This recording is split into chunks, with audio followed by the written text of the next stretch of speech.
حضرت عائشہ رضی اللہ عنہا فرماتی ہے کہ رسول اللہ صلی اللہ علیہ وسلم کا مبارک پسینہ ابدار موتیوں جیسا مہکتی ہوئی مشک سے زیادہ خوشبودار تھا۔ آپ سب سے خوبصورت چہرے والے اور پرنور رنگ والے تھے۔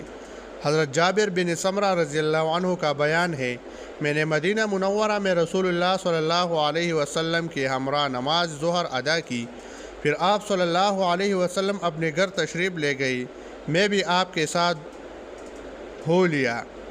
راستہ میں بچوں نے آپ کا استقبال کیا، آپ کمال شفقت و محبت سے ہر ایک کے رخسار پر ہاتھ پھیرتے، چونکہ میں بھی بچہ تھا۔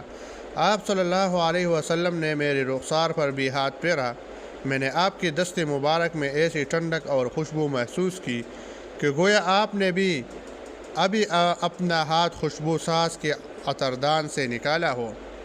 حضرت ثمامہ رضی اللہ عنہ کہتے ہیں کہ حضرت ام سلیم رضی اللہ عنہا رسول اللہ صلی اللہ علیہ وسلم کے لیے گدا بچھا دیتی اور آپ دوپہر کے وقت اس پر آرام فرماتے۔ جب آپ بیدار ہو کر تشریف لے جاتی تو ام سلیم رضی اللہ عنہا آپ کی پسینہ کو ایک شیشی میں محفوظ کر لیتی، پھر جمع شدہ پسینہ اور پہلے سے موجود آپ کی موئی مبارک اپنے عطردان کی مرکب خوشبو میں ملا دیتی۔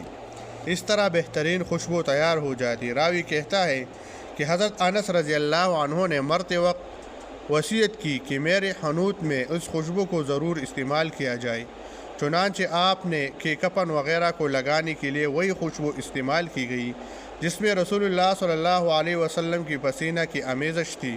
حضرت انس رضی اللہ عنہ کا بیان ہے کہ رسول اللہ صلی اللہ علیہ وسلم ایک دفعہ ہمارے گھر تشریف لائی اور قلولہ فرمایا۔ اس دوران آپ صلی اللہ علیہ وسلم کو پسینہ آیا۔